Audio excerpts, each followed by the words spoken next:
CPR is a critical life-saving procedure. CPR stands for cardiopulmonary resuscitation. CPR is important where a person's heart stops beating or they stop breathing. Rapid chest compressions mimics the heartbeat to encourage blood flow, which can help the victim until additional help arrives. Why it is important. CPR saves lives. Sudden cardiac arrest, SCA, can happen to people at any time or place. Victims of SCA must be treated immediately.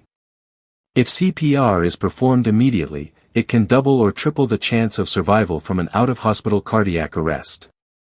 Initially try to ask for medical help, then think of ABC to see if the person needs CPR. What is ABC? A is for airway. Tilt the person's head back while they're lying on their back. Look in their mouth and throat to see if there's anything in it. B is for breathing. Look to see if their chest is going up and down for breathing. Notice this for 10 seconds. C is for circulation. Check for a pulse. Feel the side of their neck just below their jawline for a few seconds. Perform CPR if there's no breathing and no pulse.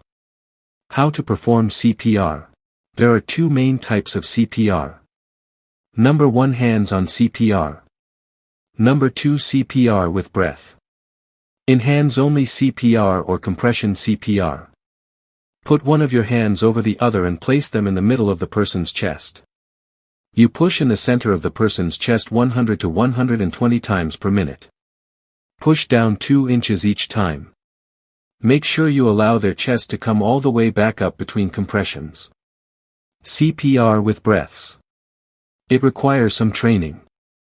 You give chest compressions and pause to give the person 2 mouth-to-mouth rescue breaths.